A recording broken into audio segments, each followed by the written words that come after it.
जय बुंदेलखंड साथियों मैं यश त्रिवेदी बाला पॉडकास्ट के इस नए वीडियो में आपका बहुत बहुत स्वागत करता हूं। तो साथियों, आज का हमारा जो वीडियो होने वाला है वो बहुत ही खास होने वाला है और आज के जो हमारे मेहमान हैं वो भी बहुत ही खास हैं। हम आपको आज मिलाने वाले हैं द मून इंस्टीट्यूट के ऑनर गुरु सर से। तो आइए उनसे जानते हैं टीचिंग स्किल्स के बारे में। तो सर, बहुत बहुत स्वागत है आपका हमारे इस यूट्यूब चैनल बाला पॉडकास्ट में, और आप हमारी ऑडियंस को अपने बारे में थोड़ा सा बताइए। सबसे पहले तो आपके ऑडियंस को, व्यूवर्स को बहुत बहुत धन्यवाद, जो आप और आपको भी धन्यवाद जो आप हमें यहाँ पर अपने मंच पे बांदा पॉडकास्ट चैनल में इनवाइट किए। हमें बहुत ही अच्छा लगा। थैंक यू सो मच सभी को। जैसा कि अभी आपने बताया, तो मेरा नाम गुरु शर्मा है और मैं द मून इंस्टीट्यूट का टीचर और फाउंडर भी हूँ। ठीक है। तो सर, मैं सबसे पहले आपसे ये जानना चाहूँगा कि आपके जो इंस्टीट्यूट है द मून इंस्टीट्यूट, इसकी स्थापना कैसे हुई और इसको इसको बनाने का विचार कैसे आया कि हम कैसे एक इंस्टीट्यूट बनाएं बच्चों के लिए। जी, जैसा अभी आपने क्वेश्चन किया कि हम तो पहले एक छोटी जर्नी थी, होम ट्यूशन से शुरू हुई। ठीक है। होम ट्यूशन से छोटे छोटे बच्चों को काफ़ी अच्छा प्रोग्रेस किया। जैसे गार्जियंस, अब बहुत सारे बच्चों को हम होम ट्यूशन तो नहीं दे सकते थे। ठीक है। जिनमें से सारे बच्चों ने प्लानिंग बना करके एक बताया कि हमें एक साथ पढ़ा दीजिए, और जस्ट वहीं से हमारी क्या है एकदम एक टीचिंग की स्किल की शुरुआत होती है। अच्छा। और उसके जस्ट ही बाद हमने बच्चों को पढ़ाना सिखाया। और जैसे आप लोग एक सेज है, कहावत है कि सुना होगा कि the more you speak the more you learn. ठीक है। और जैसे ही हम इस चीज को बच्चों को बोलते थे कि आप पढ़ो, और तेजी से थोड़ा सा तेज बोल करके पढ़ना, जैसे हमारे यहाँ काफी बुजुर्ग बोलते हैं कि तेज पढ़ने से अच्छा होता है जी। तो हमने बोला, तो बच्चों से बोले कि आप इतना तेज बोलो कि आपकी वॉइस जो है मून तक जाए। ठीक है। तो बच्चों ने ही नाम दिया इसका कि द मून इंस्टीट्यूट। ठीक है। तो इंस्टीट्यूट ऑलरेडी था, मून नाम दिया गया, और जैसे मून के पहले द आता है, यूनिक चीज है, तो द मून इंस्टीट्यूट इस प्रकार इसका नाम पड़ गया। और आज आप लोग देख पा रहे हैं कि काफी, शायद अब आप लोगों की सहायता से काफी ऊंचाइयों तक है। और सर, मैं आपसे ये जानना चाहूँगी कि इस इंस्टीट्यूट में आप बच्चों को ऐसा क्या प्रोवाइड करते हैं, बच्चों के लिए कैसी नए इनोवेटिव्स लेके आते हैं जो इसको दूसरे इंस्टीट्यूट से अलग बनाता है। सर, सबसे पहले तो बात है, एक आपने जैसा क्वेश्चन किया कि अलग क्या बनाता है। कि आपको एक ही प्लेस पे सारे सब्जेक्ट्स मिलते हैं, वो भी फनी टाइप से मिलते हैं। बच्चों को प्रेशर दे करके नहीं पढ़ाया जाता। बिल्कुल प्रेशर नहीं है, बिल्कुल कि आपको ये पढ़ना ही है। ठीक है। जैसे कि अगर मैं इस प्रेशर की बात करूं, तो मेरे पास एक छोटा बच्चा था सबसे पहले, तो मैं उसको आज भी फील करता हूं कि उसने फर्स्ट टाइम में जब मुझसे मेरे सामने आया ना, तो उसने बोला कि सर आ गए, सर आ गए, और एक खौफ था। हाँ, बिल्कुल। तो मैंने उससे पूछा कि मैं तो टीचर है ही नहीं हूँ। अच्छा। ठीक है। अरे देखो, मुझे छू करके देखो, मैं भी तुम्हारे ही जैसा हूँ। हाँ। ठीक है। तो उसने हमसे थोड़ा थोड़ा व्यवहार बनाना शुरू किया, और जैसे ही उससे मैंने पूछा कि एप्पल का स्पेलिंग क्या होता है, तो मैंने ही बताया कि APLE होता है, APLE होता है। उसने बताया नहीं, APLE नहीं होता, APPLE होता है। ठीक है। तो मैंने कहा मैं तो नहीं मानता हूँ। वो बुक लेकर के आया। बुक जैसे उसने दिखाई कि APPLE होता है, मैंने कहा शायद फॉरगेट हो गई हो मेरे माइंड से। ठीक है। इसी तरह मैंने मिस्टेक करता गया, वो मेरी मिस्टेक को सुधार करता गया। ठीक है। और मुझे ये आइडिया बहुत ही अच्छा लगा कि बच्चों को क्यों ना एक ऐसे तरीके से पढ़ाया जाए जो उनको लगे ही ना कि हम पढ़ाई कर रहे हैं। मतलब इस तरह आपने बच्चों का जो पढ़ाई को लेकर के प्रेशर होता है उसको कम करने की कोशिश। बिल्कुल, ऐसा लगना ही नहीं, फील ही क्यों करना है कि हम पढ़ाई कर रहे हैं। क्यों ना एक ऐसी चीज, बच्चा हमसे ऐसे जुड़ता है कि फिर चाहे उसकी तबीयत खराब हो, मुझसे मिलने जरूर आएगा जी। फिर सर के पास चलते हैं। सर, मैं अब आपसे ये जानना चाहूंगा कि जैसे आप खुद एक इंग्लिश के टीचर हैं जी, तो इंग्लिश टीचिंग को लेकर के आप इंग्लिश टीचिंग की आपकी शुरुआत कैसे रही, और क्या कोई विशेष प्रेरणा रही जो आपको इंग्लिश स्पीकिंग और एक इंग्लिश टीचर के तौर पे लेके आई। इंग्लिश टीचर पे बात ये है कि हमारी बचपन में इंग्लिश तो बहुत ज़्यादा वीक था। अच्छा। बहुत ही ज़्यादा वीक थी। अच्छा। ठीक है। और मैं उस चीज़ को फील कर पा रहा था टीचर्स की, एकदम जैसे किसी टीचर्स का है कि आप सिखा कम रहे हैं, डरा ज़्यादा रहे हैं। अच्छा। तो मैंने सोचा क्यों ना मेरी इंग्लिश, अगर मैंने अपनी खुद की इंग्लिश इंप्रूवमेंट में ले आया हूँ तो मैं क्यों ना किसी बच्चे की भी ला सकता हूँ। अच्छा। और इसी ट्रायल को मैंने पास किया, ठीक है। और मैं आज भी मुझे वो सारे मतलब व्यू याद है कि हम लोगों के साथ कैसा होता रहा है, और उनको बच्चों में फॉलो बिल्कुल नहीं करना है कि जो बच्चों पे डर था। अच्छा। पहले तो मेंटेन डर इंग्लिश का निकले, बच्चा बहुत कुछ सोच जाता है इंग्लिश पढ़ रहा हूँ, और तभी से वो डरा बैठ जाता है कि इंग्लिश को नहीं टच करना, बाकी तो सब बहुत अच्छी चीज है। तो मतलब आपने अपने डर को कैसे खत्म किया था? सर जैसा आपने बहुत बढ़िया क्वेश्चन किया है। हाँ। आप अपने डर को कैसे खत्म किए? हाँ। बात ये है कि जैसे हम अपने तो स्ट्रगल में था कि हमारा इंटर बहुत ही अच्छे से हुआ। अच्छा। और इंटर तक की हमारी स्टडी यहीं रही, बांदा में ही रही। अच्छा। ठीक है। हमारे टीचर एक थे अजय मिश्रा सर, जो उन्होंने मुझे एक लाइन बताई कि बेटा इंग्लिश एक ऐसी कोई भी चीज नहीं है जो सब्जेक्ट है, इंग्लिश एक भाषा है, उसको बड़े ही इजी तरीके से आपको बोलना है, और ऐसा कुछ भी नहीं है जिनमें से आप गलत बोल लेते हैं तो आप पे कोई केस कर देगा या आप पे कोई कोई किसी तरीके का मारेगा पीटेगा। हाँ। ऐसा कुछ भी नहीं है। ठीक। अच्छा। ठीक। हम बेफिक्र होकर के उस चीज को सीखते हैं और सर के सामने अप्लाई करते हैं, सर हमें अप्रिशिएट करते हैं, बहुत बढ़िया, वेरी गुड। गलत भी होते अप्रिशिएट करते हो, बहुत अच्छा। नहीं मतलब एक टीचिंग सपोर्ट आपके साथ अच्छा रहा। हाँ हाँ, टीचर वो मुझे एक लाइफ चेंजिंग टीचर्स हमको मिले। और शायद अब मुझे लगता है कि आप जो अपने स्टूडेंट्स को भी वही टीचिंग सपोर्ट देने की कोशिश कर रहे हैं। बिल्कुल बिल्कुल बिल्कुल। आज मतलब जैसे होता है बच्चा कुछ गलत कहता है, हम उसे बताते हैं कि ये रॉन्ग है, बट बहुत बढ़िया किया है आपने, पहले से बेस्ट था। सर मैं आपसे थोड़ा सा आपकी टीचिंग फैकल्टी को लेकर के कुछ जानना चाहूंगा। जी, इस समय तो पहले तो इस टाइम का जो दौर है अपने पास सारे टीचर्स प्रोवाइड हैं। अच्छा। जैसे इंग्लिश तो हम ही देख रहे हैं, 9 to 12 है। इंग्लिश स्पीकिंग के लिए हमने एक और असिस्टेंट टीचर भी रख रखे, जिनका नाम यूनुस खान है, और कम्पिटिटिव भी हम ही पढ़ा रहे हैं। अच्छा। और जैसे साइंस में अगर बात की जाए तो हमारे पास विनीत सर है, मैथ के लिए नीरज सर है, और इंटर लेवल में बात की जाए तो सौरभ सर हो गए फिजिक्स वगैरह के लिए। तो 9 to 12 आपके पास सारी टीचिंग फैकल्टी है, मतलब एनी सब्जेक्ट? बिल्कुल बिल्कुल, 9 to 12 एनी सब्जेक्ट। अच्छा। कोई भी बच्चा हो आकर के पढ़ सकता है। तो मैं बांदा वासियों से बोलना चाहूंगा कि अगर आपको 9 to 12 में आपका कोई भी बच्चा है, आपका कोई भी दोस्त है, तो आप उसको सर की क्लासेस के बारे में एडवाइस दे सकते हैं कि सर के डेमो क्लासेस वो ज्वाइन कर सकता है, और डेमो क्लासेस से सेटिस्फाई होने के बाद वो सर की परमानेंट क्लासेस में भी आ सकता है। कि सर उसको मतलब जैसे सर ने बताया ना कि सर का जो नेचर रहता है वो टीचर और स्टूडेंट के बीच का नहीं रहता है। सर बिल्कुल उसको एज अ फ्रेंड ही मतलब डील करते हैं। और जो पढ़ाई का प्रेशर, सर ने अभी आपको खुद ही बताया कि जो पढ़ाई का प्रेशर होता है उसको सर कैसे हैंडल करते हैं। तो वो बहुत ही अहम रोल होता है बच्चे के माइंड में। ठीक है सर, मैं अब आपसे ये जानना चाहूंगी कि आपकी ब्रांचेस कहाँ कहाँ हैं, जैसे बच्चे अगर मान लीजिए आना चाहते हैं। जी, अभी तो हमारे पास 3 ब्रांचेस हैं। अच्छा। जो कि सबसे पहली ब्रांच है जो हमारी है बबी रोड संगम गार्डन नियरेस्ट। अच्छा। गायत्री नगर बबी रोड संगम गार्डन। अच्छा। क्लियर। और नेक्स्ट ब्रांचेस है आप चमरौड़ी चौराहा, वो गायत्री नगर के जस्ट बगल से ही है। अच्छा। चमरौड़ी चौराहा के आगे RCC रोड में। ठीक है। जो आप डिजिटल हमारी क्लासेस देख रहे हैं वो RCC रोड वाली है। अच्छा। क्लियर। और थर्ड जो हमारी ब्रांच है वो कालू कुआं नटराज स्कूल के नियरेस्ट है। अच्छा अच्छा। क्लियर। हाँ, तो मतलब जैसा सर ने बताया कि सर की 3 ब्रांचेस हैं, तो जो बच्चे जहाँ भी जिस भी नियरेस्ट ब्रांच में जाना चाहें वो अपना जा सकते हैं और सर की स्टडी क्लासेस ज्वाइन कर सकते हैं। बिल्कुल। तो सर जो आपका इंस्टीट्यूट है द मून इंस्टीट्यूट, तो इसमें कमजोर छात्रों के लिए आप क्या कुछ एक्स्ट्रा क्लासेस की जैसी कुछ व्यवस्थाएं करते हैं? जी जी बिल्कुल। जो दी मून इंस्टीट्यूट है वो तो सबसे पहले बता दे, हम लोगों पे तो सबसे पहले ट्रस्ट कमजोर छात्रों ने ही किया था। बहुत ब्रिलियंट जो स्टूडेंट होते हैं वो तो दूर चले जाते हैं। अच्छा। अपने बड़े बड़े टीचर से सपोर्ट करते हैं। बिल्कुल, बिल्कुल। तो उनके लिए आज भी सुविधाएं हैं, उनके लिए एक्स्ट्रा क्लासेस हम लगाते हैं। अच्छा। जैसे मेन बैच हो गया, मेन बैच से अलग हर एक सब्जेक्ट का एक एक्स्ट्रा क्लासेस प्रोवाइड है। अच्छा। जिनमें से बच्चे अपना बेसिक पूरा करते हैं और बेसिक से एक एक्स्ट्रा क्लासेस भी लेते हैं। बाय द वे कहने का मतलब है कि 1 घंटे की प्रोसेस में वो 2 घंटे क्लासेस लेने आएगा। ठीक है। यदि आपको इंग्लिश पढ़नी है तो एक मेन बैच भी लगा हुआ है और इसका एक बेसिक बैच भी लगा हुआ है।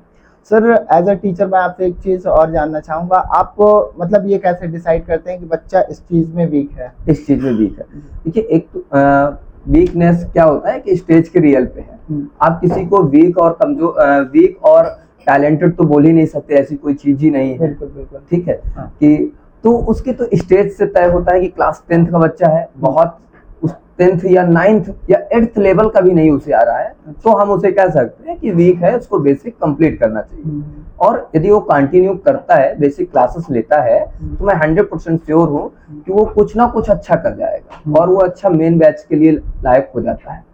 सर जैसा कि आप खुद इंग्लिश के टीचर हैं, तो आज के डिजिटल जमाने में इंग्लिश जानते ही हैं आपकी बहुत ही इंपॉर्टेंट लैंग्वेज है। बिल्कुल जी। इंडिया हो, इंडिया के बाहर की भी बात करें तो इंग्लिश स्पोकन को लेकर के आप कौन कौन सी नई नई स्किल्स बच्चों को सिखाते हैं जो उनको इंग्लिश स्पीकिंग में बहुत काम आती है? मदद करती है जी। इंग्लिश स्पीकिंग के लिए तो हमने एक अलग से ही कोर्स डिजाइन किया हुआ है। अच्छा। जिसमें हर एक प्रोसेस से यदि गुजरता है, सारी प्रोसेस कंप्लीट करता है, तो 100% श्योर है कि वो इंग्लिश अच्छी फ्लुएंस कर लेगा। ठीक है। जैसे कि सबसे पहले तो बच्चों को बेसिक कंप्लीट कराया जाता है। ठीक है। और उसके फिर हिसाब से यूजेबल ग्रामर होती है। फिर छोटी छोटी हम स्टोरियों से गुजार करके एक बड़ी स्टोरियां, फिर आप देख सकते हैं कि हमारे यहाँ ग्रुप डिस्कशन है। ठीक है। और फिर एक पोडियम स्टैंडिंग है, जिससे बच्चों को स्पीच देते वक्त फियर ना फील हो, ताकि वो अपने से अभी से प्रैक्टिस करते हैं। अच्छा। और कुछ बच्चे जो एक्स्ट्रा टाइम पे आते हैं, उनके लिए हमने मिरर प्रैक्टिस के लिए भी बना रखा है। मिरर के सामने ही खड़े होकर के वो अपना प्रैक्टिस करते हैं, जिससे उनका कॉन्फिडेंस डेवलप होता है। ठीक है। तो इन सारे प्रोसेस से जब होकर के वो गुजरता है, पोडियम स्टैंडिंग, ग्रुप डिस्कशन वगैरह और मिरर, ये सब से गुजरता है, तो वो अच्छा फ्लुएंस हो जाता है। और यदि आप घर में भी एलिजिबल है ये सब करने के लिए, तो कर सकते हैं। सर इंग्लिश लैंग्वेज सीखने में एक सबसे बड़ी चुनौती क्या है? जैसे मान लीजिए कोई बच्चा इंग्लिश में बहुत ही कमजोर है और वो इंग्लिश को लेकर के बहुत ही ज्यादा इंटरेस्टेड भी नहीं है कि फिर यार हटाओ मुझसे नहीं हो रहा है, तो आप क्या मानते हैं कि इंग्लिश लैंग्वेज सीखने में सबसे बड़ी चुनौती क्या हो सकती है? इंग्लिश सीखने के लिए तो पहला तो इंटरेस्ट, जैसे आपने बात कही, इंटरेस्ट होना बहुत ज्यादा जरूरी है। और अगर वो इस ग्रुप में आकर के यहाँ आकर के बैठता है, जब वो चारों तरफ के माहौल को देखेगा, और या तो फिर उसका इंटरेस्ट यहाँ बन जाएगा, या फिर दूसरे काफी बच्चे हमारे पास ऐसे आते हैं जब कहीं से फायर आउट होते हैं। अच्छा। ठीक है। कहीं से निकाल दिए जाते हैं, इंटरव्यू रद्द कर दिया जाता है उनका, इस वहां से वो लोग आते हैं। ठीक है। तो हम तो सभी को एक सजेशन देंगे कि आप डेली, यदि आप इंग्लिश इंप्रूव करना चाहते हैं, तो आप डेली क्या है, कम से कम 5 से 10 अराउंड सेंटेंस और वो कैब डेली सीखते जाइए और उसको लाइफ में एक अप्लाई करते जाइए। अच्छा। जैसे कि आप एक सेंटेंस लीजिए, जैसे कोई बोलता है क्या तुमको ये मालूम है, या तो बोलता है आई डोंट नो, मुझे नहीं मालूम। आपने एक सेंटेंस सीखा, उसको अप्लाई कर दीजिए। अब उसको हिंदी से बिल्कुल भी मत बोलिए, आप उसको इंग्लिश से ही बोलेंगे, तो आपकी टंग में वो बैठ जाएगा। हाँ। ठीक। और अच्छे से वो कॉन्फिडेंस फिर आ जाता है। हाँ। और शायद मुझे लगता है कि एक दो बार में वो कॉन्फिडेंस अगर नहीं भी आता है, तो वो तीसरी बार में फुल कॉन्फिडेंस। बिल्कुल। और फिर कोई, जैसे कि हमने अपनी बात बताई कि सर की कोई केस तो कर देगा नहीं। हाँ, अगर मतलब गलत हो जाता है तो कोई केस नहीं करने वाला है। ठीक है। आपसे बताएगा बस वो। ठीक है। क्लियर।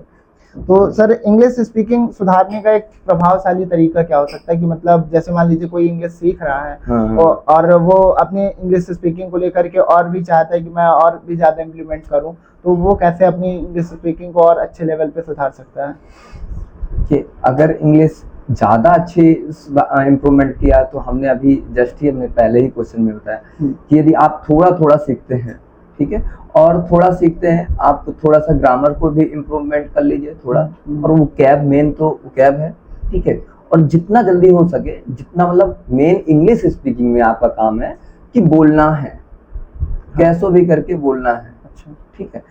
और मतलब अगर आप सोच रहे हो, काफी बच्चों में ये होता है, हम तो टीचिंग करते हैं तो हमारे बहुत ज्यादा नजर आता है ये चीज कि बच्चा सोच बैठता है कि हम पूरी ग्रामर सीख लेंगे, सब कुछ सीखने के बाद इकट्ठा बोलेंगे, एक साथ ही बोलना शुरू करेंगे एकदम ऋतिक रोशन की तरीके। ठीक है। ऐसा नहीं, आप धीरे धीरे इम्प्रूवमेंट ही होगा, और एक दिन इतना अच्छा हो जाएगा कि आपको लगेगा कि पता नहीं मैं ऐसा था क्या, इतनी बेकार मेरी इंग्लिश थी क्या, हाँ। ऐसा फील होने लगा। बिल्कुल, आपके बताने से मुझे अपने स्टूडेंट लाइफ की भी याद आ गई कि मतलब ऐसे ही हमारे कई दोस्त हुआ करते थे, ऐसे ही सोचते थे वो कि सर मतलब ऐसा है कि मतलब यार हाँ, इंग्लिश स्पीकिंग को लेकर जैसे हम बात करते थे तो अगर हमने थोड़ा कोई इंग्लिश के वर्ड बोल दिए तो उनका यही रहता था यार चलो हटाओ, अभी हटाते हैं, अभी पहले सर जो पढ़ा रहे हैं सेंटेंस पढ़ा रहे हैं, टेंस पढ़ा रहे हैं, पहले जब पूरा हो जाएगा सारे टाइप्स पढ़ा देंगे सर, तब जा करके बोलना स्टार्ट करेंगे। ऐसा कभी नहीं हो सकता है, कभी नहीं हो सकता है।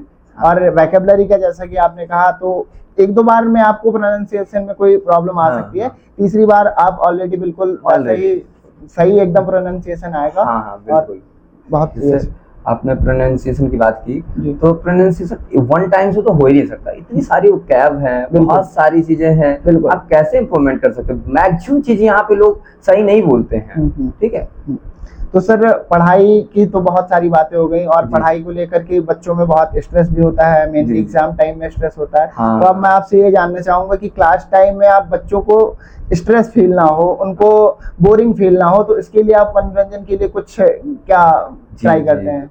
बिल्कुल, देखिए मनोरंजन तो मुझे लगता है कि पढ़ाई से भी ज्यादा जरूरी है। हाँ। अगर आप मनोरंजन नहीं कर पा रहे हैं तो मतलब बच्चा तो कनेक्ट होगा ही नहीं। बिल्कुल बिल्कुल, ठीक है। तो बात यह है कि जब कम से कम 15 मिनट्स में मेरा व्यू है, मैं जो करता हूँ 15 मिनट्स में थोड़ा बहुत बच्चों से बात करना, उनके विषय में जानना और उनसे थोड़ा सा फनी एक्टिविटी करना, ठीक है, ये बच्चों को अच्छा रिलैक्स फील करवा देता है। ठीक है, मतलब इससे क्या होता है, बच्चा एकदम, क्योंकि एकाग्र होने के लिए 15 मिनट से ज्यादा नहीं हो सकता, बच्चा नहीं हो सकता।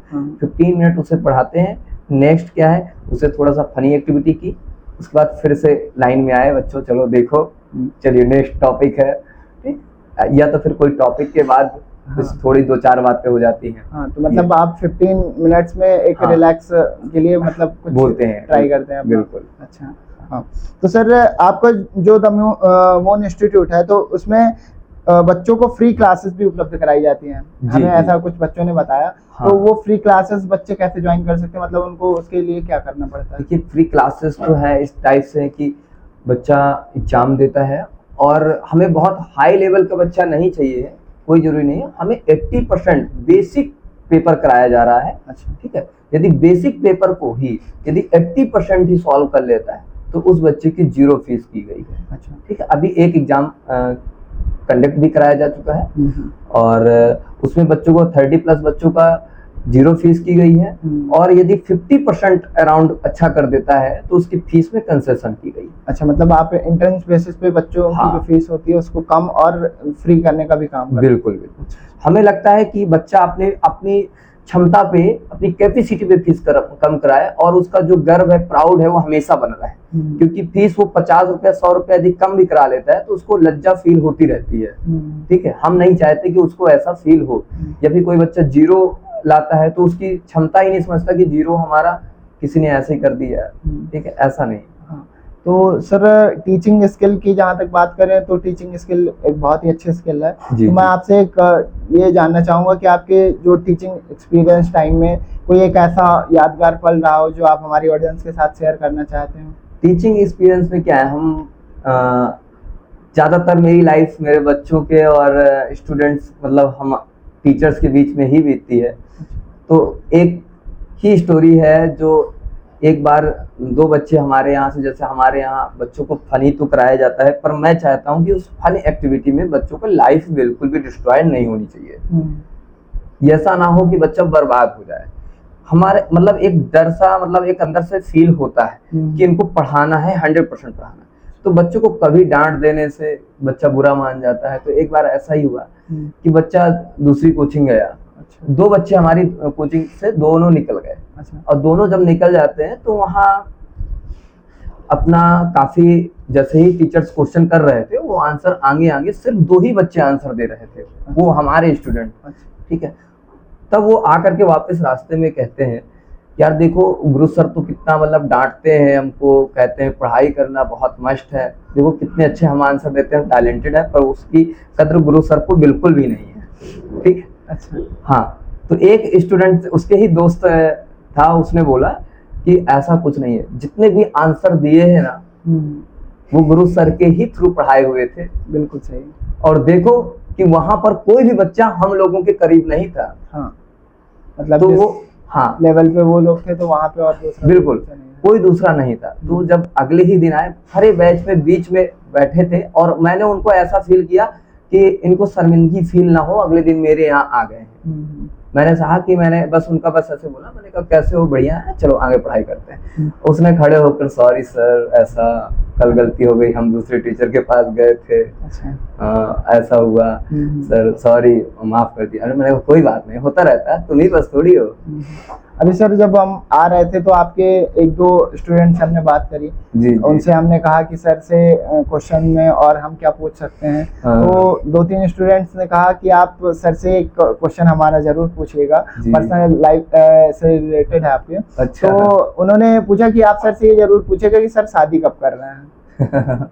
शादी के तो अब जैसे अभी तो अब बता रहे हैं कि हमारे जो सबसे ग्रेट टीचर हैं खान सर, इंडिया के महान टीचरों में से एक है। हाँ बिल्कुल। ठीक है, उनकी शादी उन्होंने की है कि भारत और पाकिस्तान का जब मतलब जब बॉर्डर पे तनाव चल रहा था, युद्ध हो रहा था, तो हमारे खान सर ने चुपके से कर ली। आप भी क्या कुछ ऐसे ही मौके के तलाश में हैं कि मतलब कोई ऐसा तनाव मान सकते हैं, हमारे स्टूडेंट इस चीज को मान सकते हैं कि जब भारत और चाइना का युद्ध होगा तो जरूर गुरु सर शादी कर लेंगे। सर मुझे जहाँ तक लगता है कि अभी तो ऐसा कोई मौका समथिंग नहीं आने वाला, तो आपके स्टूडेंट को काफी टाइम तक वेट करना चाहिए भी, मुझे लगता है। अच्छा। काफी लोग वेट भी कर रहे हैं। ये मैक्सिमम क्वेश्चन हमारी क्लासेस में बच्चे एक काम ये जरूर हो सकता है कि कोरोना बढ़ रहा है। तो कोरोना के बीच टाइम में जरूर मतलब ये है कि आपका ख्याल क्या ऐसा बदल सकता है कि मतलब नहीं यार मैं कोरोना टाइम में ही कर लेता हूँ। देखिए वो तो समय पे डिपेंड है। अच्छा। ठीक है,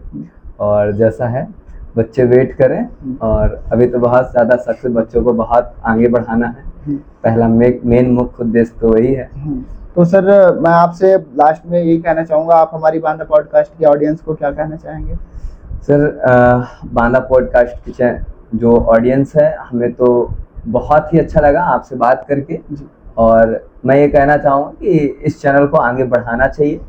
और सबसे अच्छा मुझे एक पहली बात, खास बात आपकी ये अच्छी लगी हमें कि आप टीचर्स से मिलने आए, टीचर्स पे ध्यान दे रहे हैं, एक टीचर्स को आइडियल मान रहे हैं। ठीक है, हमारे यहाँ का जो यूथ है वो किसको आइडियल मान रहा है? छपरी टाइप्स के लोगों को, जो मतलब स्मोकिंग करते हैं या डांस कर रहे हैं, उसको छपरी, उसकी वीडियो बना करके डाल रहा है। हमारे यहाँ का यूथ सोशल मीडिया में उसको प्रमोट कर रहा है। हमें सबसे अच्छा बांदा पॉडकास्ट में अच्छा लगा कि आप टीचर्स एक अच्छी चीजों को प्रमोट कर रहे हैं। ठीक है, हमने आपकी प्लेलिस्ट भी देखी, उसमें काफी टीचर थे, सभी का टीचर बहुत ही ग्रेट टीचर है। अभी रिसेंटली हम लोग और एक दो टीचर से, हम टीचर से कनेक्ट इसलिए सर करते रहते हैं कि बच्चों का जो मतलब जैसे आपने बताया, जी, हम देखते हैं कि हमारे बांदा जिले में आसपास के गांवों से बहुत सारे बच्चे आते हैं, बहुत सारी उम्मीदें लेकर के भी आते हैं, और उनका बस यही वो होता है कि अब यहाँ से सक्सेस ही लेकर के जानी है।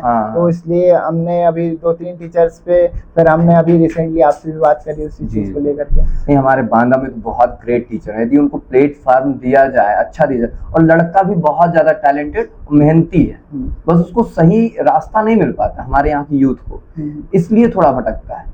बाय द वे यहाँ के टीचर भी बहुत ग्रेट है और बच्चे भी बहुत ज्यादा मेहनत, हार्ड वर्किंग बच्चा हमारे यहाँ माना जाता है। सर एक लास्ट हो, आप एग्जाम प्रेशर को लेकर के बच्चों को क्या टिप्स देना चाहेंगे as a teacher? Exam pressure के लिए क्या है, आप बच्चा जैसे हमारे यहाँ तो हम अब सारे सब्जेक्ट्स के बच्चों को 7 पेपर प्रोवाइड करते हैं।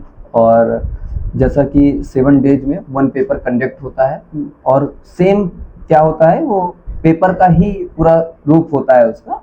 ठीक है, और उसको कंडक्ट कराने पे जैसे जिस सब्जेक्ट का टीचर होता है वो सब्जेक्ट का टीचर वहाँ प्रोवाइड नहीं रहेगा। पूरा मतलब एक ऐसा माहौल डेकोरेट करते हैं कि जैसे एग्जाम हॉल में बैठा हो। ठीक है, उसकी अगर 7 टाइम्स हम प्रैक्टिस इस टाइप से कर देते हैं तो उसका प्रेशर जो काफी डाउन होता है, उसको प्रोसेस मालूम चल जाता है हर चीज का, कितने मिनट्स कितने घंटे मेरा पेपर सॉल्व हो पा रहा है। पूरा एकदम मॉडल्स पेपर रखते हैं, खुद के बनाए हुए होते हैं हमारे इंस्टीट्यूट के। ठीक है, और बहुत सी प्रोसेस हैं जो बच्चों को प्रेशर डाउन, मतलब एक तो क्या है, सबसे बच्चे में मेन चीज यही होती है कि यदि प्रेशर हैंडल कर ले गया तो उसमें सारा चीज, आपने सुना होगा बच्चा बहुत टैलेंटेड था जी बिल्कुल, बट उसका स्कोर नहीं आया। हाँ, वो सब मेन पॉइंट यही होता है प्रेशर का। यदि आपने 7 टाइम्स उसका पेपर कंडक्ट करा दिया सेम उसी तरह, हाँ, तो उसको लेकर के डर खत्म उसको हो गया, टेंशन डर जो है खत्म हो जाएगा। हाँ, ठीक है। बिल्कुल सही। और काफी बार तो मैंने बच्चों से ये भी सुना, अगर पेपर दे करके आता है, अगर मुझे दोबारा पेपर मिल जाए ना, आप भी फाड़ दे हम, ठीक है, अब भी मैं इसको तुरंत सॉल्व कर सकता हूँ, भाई मैं ये भूल गया वो भूल गया। तो 7 टाइम्स जैसे आप करेंगे तो फिर कितने बार भूलेगा, 1 बार भूलेगा, 2 बार भूलेगा, कितनी बार भूलेगा। तो चलिए दोस्तों, अब वीडियो को समाप्त करते हैं, और आप हमारे नेक्स्ट वीडियो में किनका पॉडकास्ट देखना चाहेंगे वो आप हमें कमेंट करके बता सकते हैं। और हमें सर से बात करके बहुत खुशी मिली, और सर ने हमारे लिए इतना कीमती वक्त निकाला, उसके लिए सर का बहुत बहुत धन्यवाद करते हैं। और आप नेक्स्ट वीडियो में किस टीचर्स को, किस नेता को, या किसी भी हस्ती को अगर देखना चाहते हैं स्पेशली बांदा से जुड़े हुए, तो आप हमें ज़रूर बता सकते हैं, कमेंट सेक्शन में कमेंट करके बता सकते हैं। तो मैं स्पेशली स्टूडेंट से कहना चाहूँगा कि अगर आपके कुछ क्वेश्चंस हैं तो आप हमें कमेंट बॉक्स में कमेंट करके बता सकते हैं, हम उन क्वेश्चंस को सर को प्रोवाइड करेंगे, और उन क्वेश्चन से रिलेटेड जो भी समस्याएं होंगी सर उसको आपके लिए ज़रूर समाधान लेकर के आएंगे। और सर का जो कॉन्टैक्ट नंबर है आपको डिस्क्रिप्शन में प्रोवाइड कर दिया जाएगा, तो सर से आप कॉन्टैक्ट कर सकते हैं। और अब वीडियो को समाप्त करते हैं। जय वंदे।